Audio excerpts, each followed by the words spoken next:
Hello students, how you are doing? Fine? Okay students, in the last class we have studied about elasticity of demand. Let me recapitulate.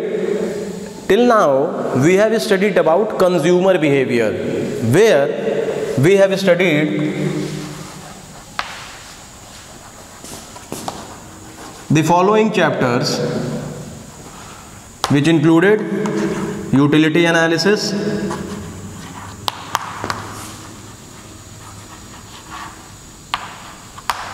indifference curve,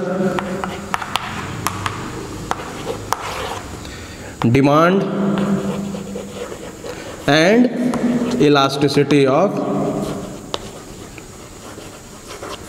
demand. All these chapters came under consumer behavior. In these chapters, in these three chapters, we have studied how a consumer reacts in different situations, how a consumer will analyze what is his maximum satisfaction point, how will he demand a commodity, how his demand gets affected by different factors, and what is the relation of degree if change in quantity demanded and different factors. These all things came under the consumer behavior analysis. Now we are moving to the second aspect of the market, which is producer. As we know that a market consists of two components, consumer and producer.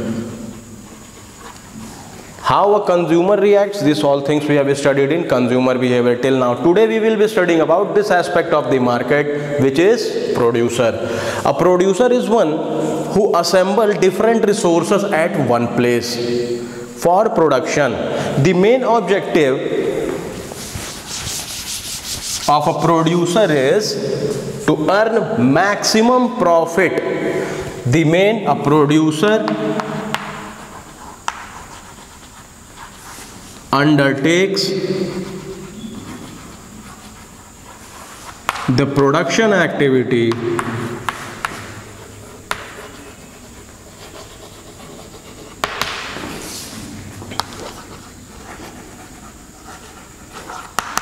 to earn maximum profit. This is the main objective of a producer. Maximum profit. How will he maximize profit? While producing a commodity or a service. This is the main objective of every producer throughout the world, not only in India, not only in a particular economy, throughout the world. A producer undertakes the production activity to earn maximum profit. How will he maximize? All these things we will study in producer behavior. So how a producer reacts in different situations is studied under producer behavior. So in this we will be studying about production function,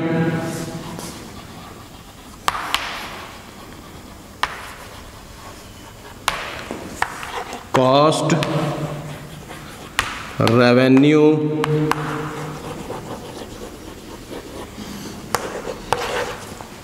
producer's equilibrium,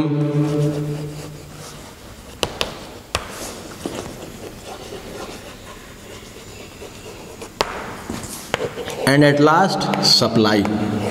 These five factors we have to study under producer behavior. So we will start with production function. Okay, so what is the meaning of production function?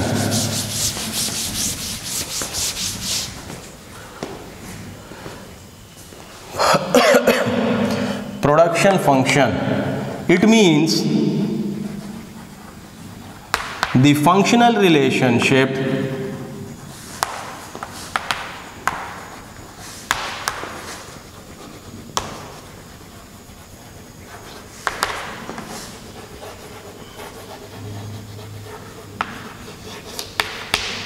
between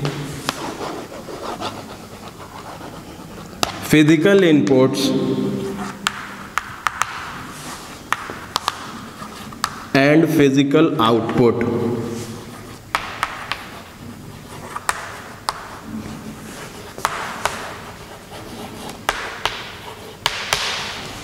Okay, production function. It is a functional relationship between physical input and physical output. What is the meaning of physical? Physical means how many units of factors are used and how many units of output takes place with involving these inputs. Money does not come here. How much money is incurred, this we will study in cost next chapter, and then we will study what is the revenue which we are generating, that we will study in the chapter revenue.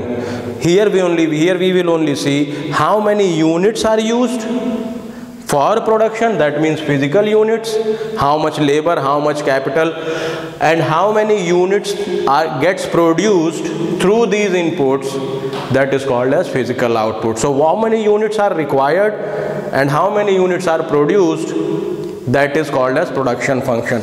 Now, why we study these things?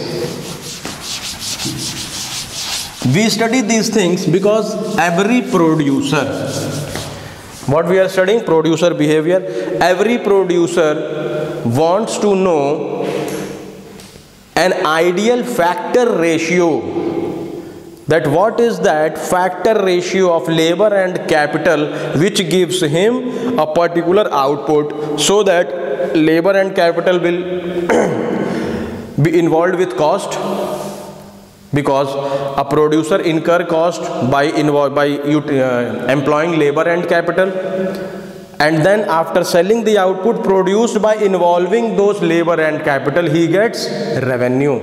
Then that difference is called as profit.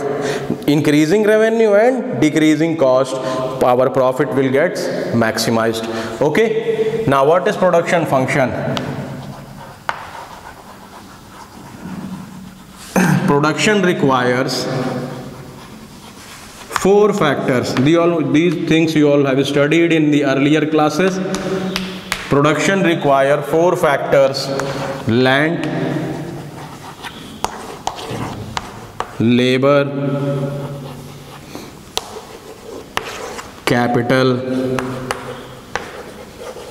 and entrepreneur.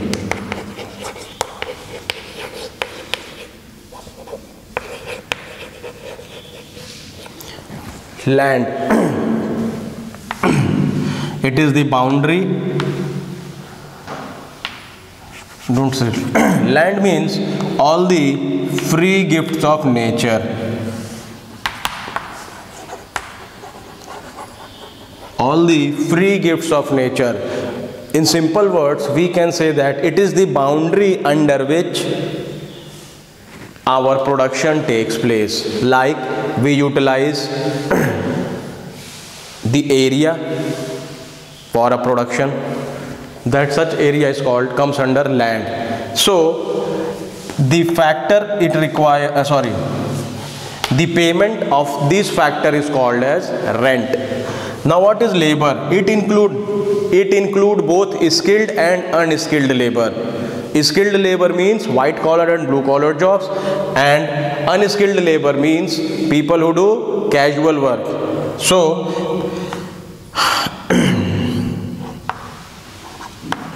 factor which works for wages. Salaries also come in this labor only, in this wages only. So wages and salaries both are combined here. Labor means manual people who do work for getting a particular wage. Now why I am saying manual work for particular wage? Because entrepreneur is also a person. He also works, but he doesn't get a fixed amount. He gets profit. Profits may decrease, profits may increase according to situation. He may incur losses also, but they will get a fixed salary or wage. Capital, it gets interest. It includes both physical capital and financial capital. Physical capital means machines, and financial capital means loans which we take from bank. And last one is person who assemble all the resources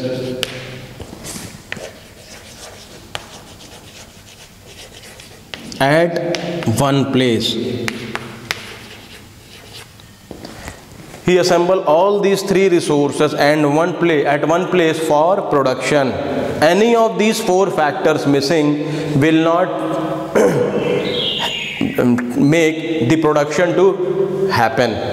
Production takes place by involving all these four factors. If we do not have any one factor, then production cannot take place. Okay? Now, the important thing is that in production, two factors does not change often. In production, this land and entrepreneur remain constant. So, to increase or decrease production, labor and capital are varied, so that when we have to reduce production, for example during festive season of Diwali, Dashera, Christmas, every producer want to increase production, so he will involve more labor and capital if situation permits. For example, suppose a sweet shop want to sell double the output of regular days during Diwali. So he will increase labor so that production must increase, and he will increase machines and other factors so that production must increase if situation permits. But area of his shop will not change, and entrepreneur, the person of the owner of the shop, will also not change. So these two things are constant, and these two things are changed to increase, to change production, to change output. So we can say that production function, we can write production function as quantity of X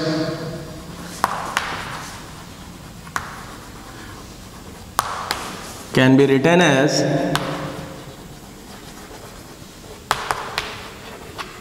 Qx is a function of labor and capital. Here Qx is output of commodity X. X means any XYZ commodity. F means is a function of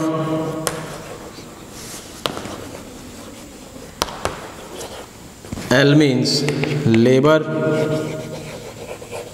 and K means capital.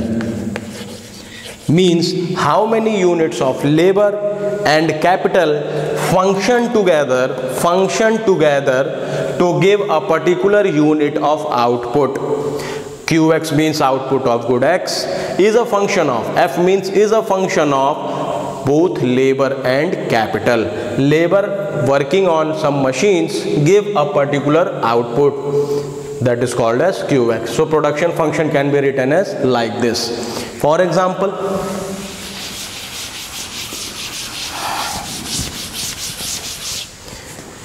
if we say that 10 labor and 8 capital work together, function together, and gives 200 units of commodity X.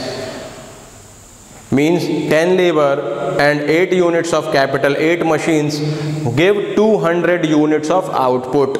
So how many units of labor and capital are involved to give a particular unit of output? See, it is very important.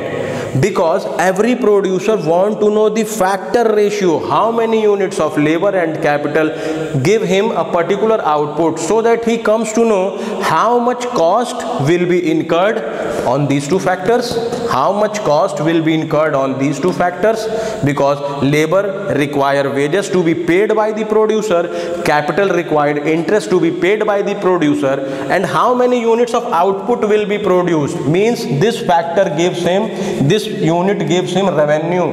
When he sells this output, he will give revenue, and difference between revenue, output and input, money money value of input, money value of wages capital, and money value of output, the difference between these two gives him profit for which he is working.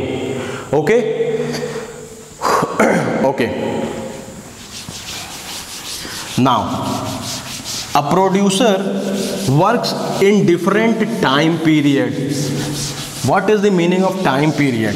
Every producer works in different time frame. For example, if a producer has to increase production within one day, if a producer gets cumbersome, or no, sorry, not cumbersome, bulk orders. For example, a sweet shop, we were taking the example of sweet shop only. A sweet shop owner used to produce 10 kg of sweets with 3 labor and 2 capital. 2 units of a machine and 3 units of labor gave him 10 kg of sweets, which he used to produce every day. If he gets in the evening an order of 50 kg of sweets, now within one day, can he arrange both labor and capital? So he will think, how can he produce 50 kg of sweets? Suppose machines are not available in the market, so he will use only labor. He will try to maximize output by increasing labor only. If both can be increased, then there is no problem. Means, what is the time period a producer gets to increase output? Now, there are 3 time periods. There are 3 time periods in which a producer works.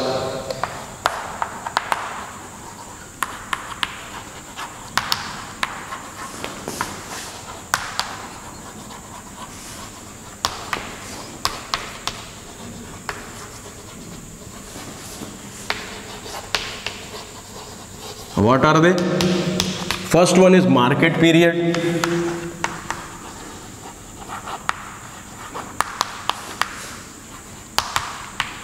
Second one is short run.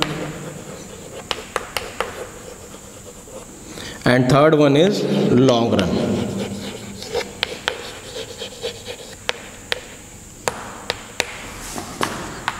Now, what is market period?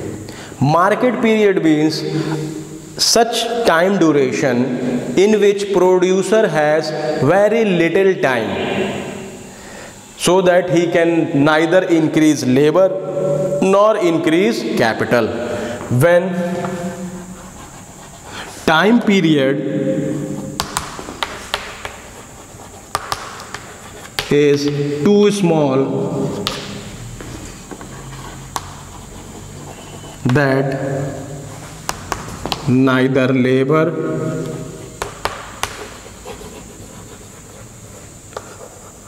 nor capital means can be changed. So what will happen? What will be the impact on the output if neither labor can be changed nor capital can be changed? So output is also constant.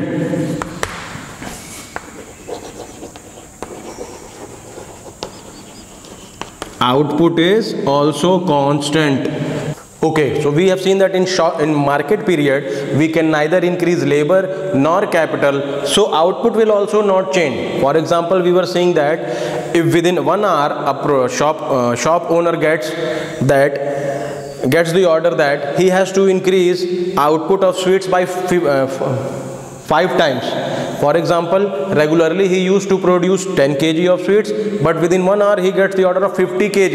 He will directly say that neither do I have enough capital, neither do I have enough machines, nor do I have enough labor, so output will also not change. The second time period is short run.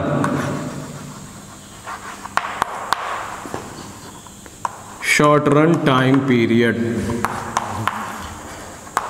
Here time is more than market period, but it is not enough to change both labor and capital. So it is the time period where only one factor can be changed, keeping all the other factors fixed or constant. Means a time period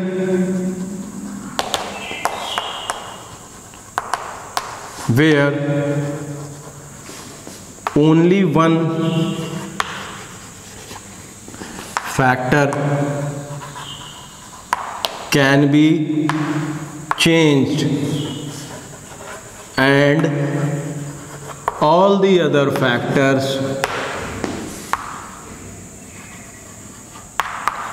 are fixed. Means producer does not have enough time to increase all the factors.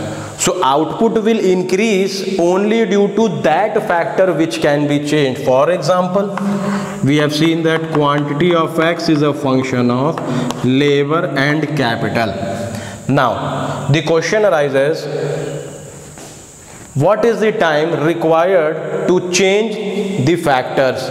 But if we say that within 1 day a producer gets an order that he has to produce 50 kg instead of 10 kg, but within 1 day he cannot manage an extra machines. He cannot manage extra machines, so machines will be fixed.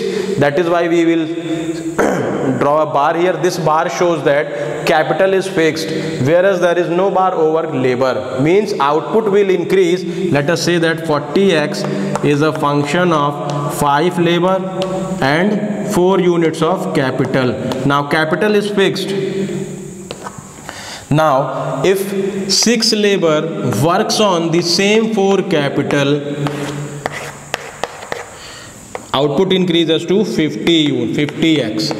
Means with the addition of this 6th labor, extra labor has given me an extra output of 10 units of X, because capital is fixed. So this one labor has given me additional output of 10x. This is called as marginal product of variable factor. So in short run, producer does not have enough time to change both labor and capital. One factor will change, rest all the other factors will be fixed. So output increases due to that variable factor only. Okay. Now in most of the books, labor is taken as variable, but it is not necessary that only labor is variable. Often sometimes we see that labor is fixed and capital is variable. For example, combine harvester are available in this area. We can easily increase the machines, capital is available, but the driver for those combined harvester are an expert drivers which come from Punjab and Haryana area. So if we purchase machines, combined harvesters to increase production, but so that in 1 day we can purchase combined harvester, but within 1 day we cannot manage laborers or drivers from Punjab and Haryana. So labor will be fixed in this case and capital is variable. That is why we have not mentioned labor here. Any factor can be variable, but other factors will be fixed in short run time period. Okay.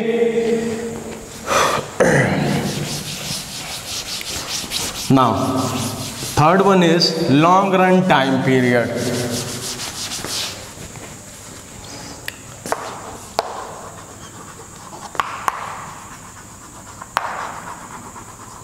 Long run time period. What is this? Long run time period means a producer has got enough time to change all the factors. All the factors are variable in long run. Means a producer has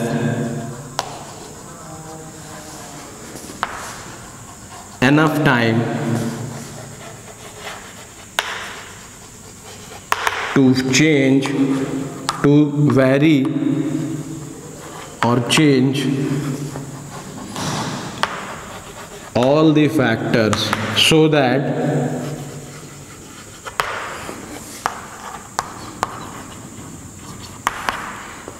all the factors are variable in long run time period.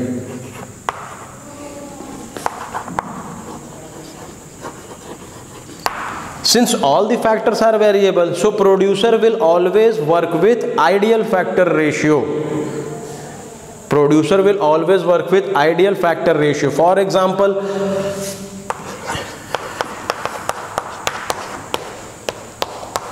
see here no bar over either labor or capital, means both are variable. Means we can write like this: 40x is a function of 5 labor and 4 capital. Now if he increases labor to 10 and 8 capital, his output will be double. So labor has also doubled from 5 labor to 10 labor. Capital has also doubled from 4 capital to 8 capital. So output will also be doubled here from 40x to 80x. Such time period is called as long run time period. Okay, so now let us directly come to short run time period.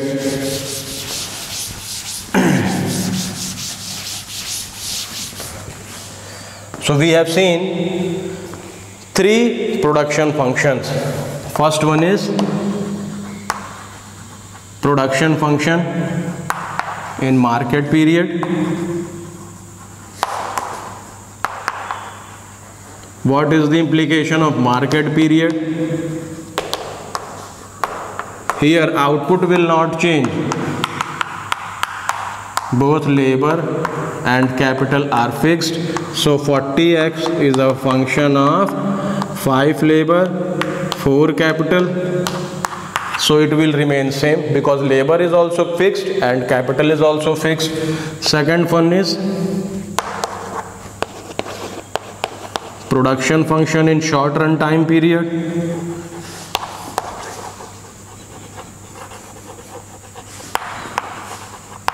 Here only one factor is variable.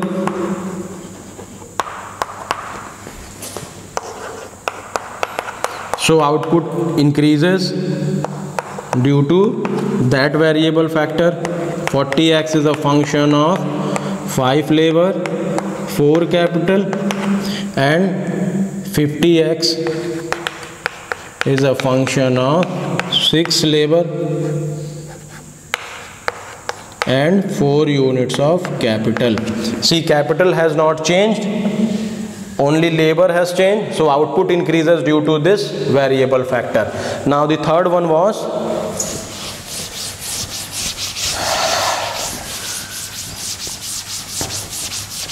long run time period.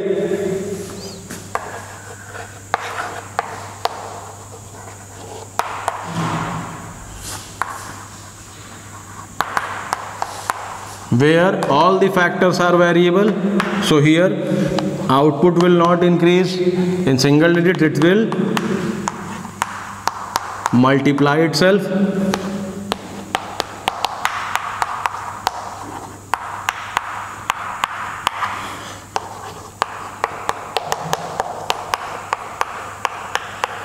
See, output, we have increased the input, so output has also doubled itself. This was long run production function.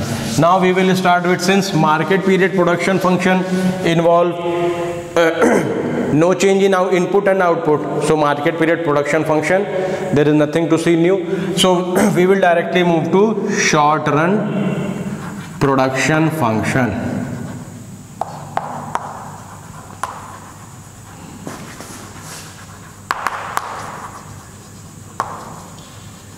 We have seen that in short run only one factor is variable, the other one is, or all the factors are fixed. So in short run production function shows the functional relationship between inputs and outputs, where output changes due to that variable factor. Okay, so in short run production function we have to see three things: total product,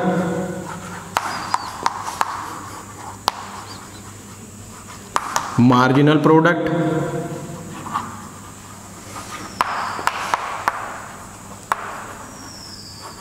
and average product.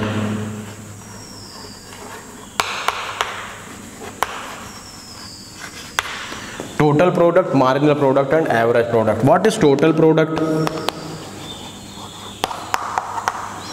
Total product means total output produced,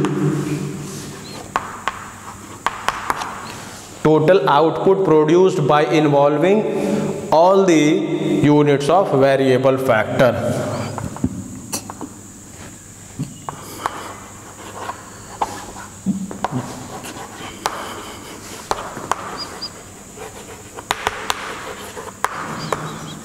Variable factor. For example, suppose by involving 5 labors on 4 capital, we get 100 units of a commodity. So total product will be output produced by all the factors. Suppose 5 labor working on a land gives 100 kg of wheat. So total product will be 100 kg, where 5 laborers work on a hectare of land. This is called as total product. Now what is marginal product? Marginal product means output produced by additional factor.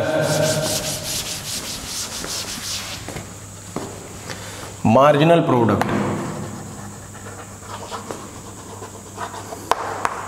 What is marginal product? Additional output by additional unit of variable factor. For example, we have seen that output by 5 workers is equal to 100 kg. Now if one additional labor is used, output by 6 workers is 106 kg. So MP is output of 6th labor. Output means what is the contribution of this 6th labor.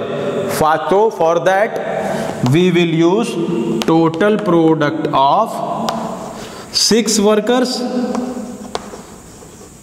minus total product of 5 workers. So total product of 6 workers is 106 kg and total product of 5 workers is 100 kg. So marginal product of 6th labor is 6 kg of wheat. So there are 2 formulas through which we get this marginal product.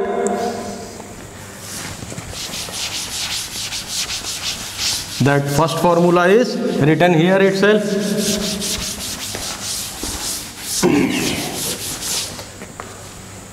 MP of nth labor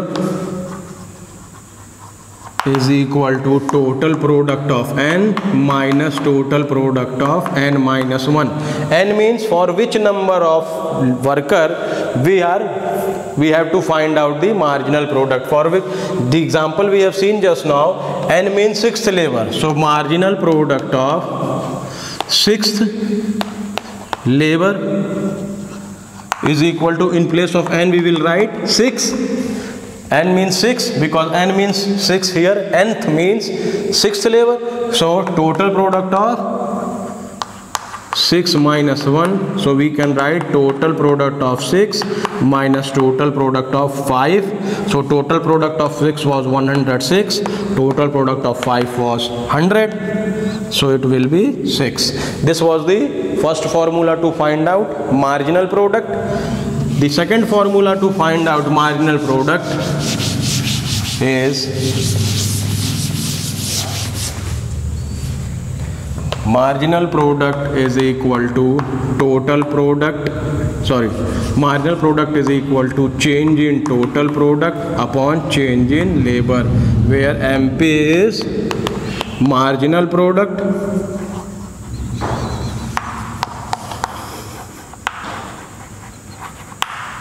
change means change in T, change means delta, delta means change in total product, total output, change in L means change in delta L means change in labor. So to change in total product is 106 from 6 labor, we get 106, and from 5 labor we used to get, what is change in labor? 6 minus 5. So it will, this is 106 minus 100, so it will be 6 upon 1, so answer will be same.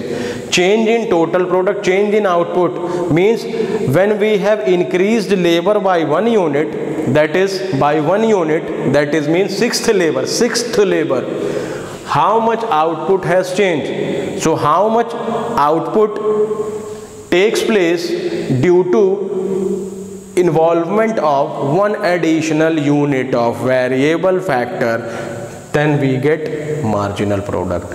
Okay. Now the third one was average product.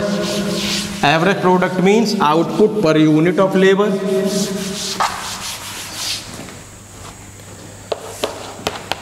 Average product is output per unit of labor.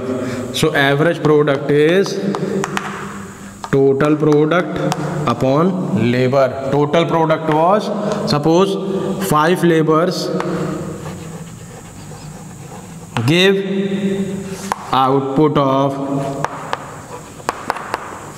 100 units. So total product is 100. How many laborers have we used? 5. So average per output per labor will be 20 kg. So this is the formula for average product.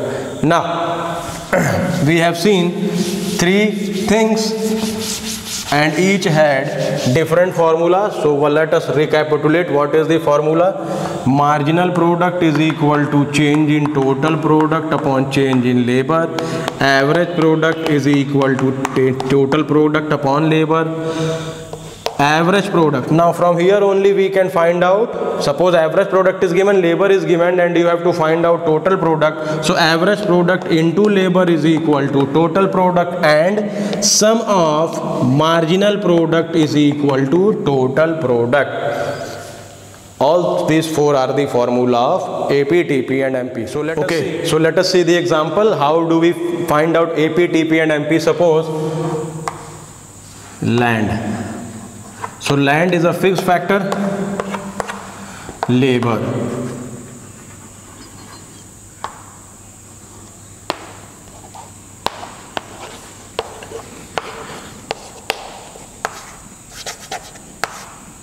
So we see that on a piece of land, suppose a person has 1 hectare of land, on that he has involved 6 laborers one by one. So what will be the total product, marginal product and average product? Now one of these 3 must be given, then only we can find out the rest 2. So suppose Obviously, when no labor is involved, what will be TP? Total product will be 0. So marginal product will be nil and average product will also be nil. Now when first labor gives him output of 10. So what will be the total product at first labor? 0 plus 10 is equal to 10. What will be the average product? What is the total product now? 10 divided by labor 1. So 10 upon 1 is equal to 10. So one important thing you all must note that at first labor, this is not the first labor. At first labor, total product, marginal product and average product will be same. Now suppose when 2 labors are involved, average product is 11.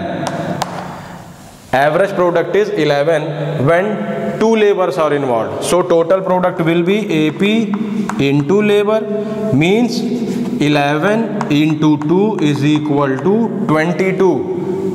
So what will be the marginal product? AP into labor is equal to 22. So what will be the marginal product? Always do remember that to calculate marginal product, we need total product. Without total product, we cannot calculate marginal product. So it will be 22 minus 10 divided by 2 minus 1. 22 minus 10, change in total product, divided by 2 minus 1, change in labor. So it will be 12 upon 1, means 12. Okay, now if when 3 labors are involved, your output is 36. Okay, so what will be the marginal product? 36 minus 22 divided by 3 minus 2, it will be 14. And what will be the average product? 36 divided by 3 is equal to 12. Now at 4th unit of labor, suppose your marginal product is 8. So 36, 10 plus 12, 22, 22 plus 14, 36, 36 plus 8 is equal to 44. So 44 divided by 4 is equal to 11. At 5 units, your average product is 10. So 10 5s are 50 and 50 minus 44 is equal to 6. And at 6 labor, your total product is still 50. So 50 minus 50 is equal to 0 and 50 divided by 6 is equal to 8.33. So this will be your fundamental. Thank you very much. Rest all we will be seeing in the next class.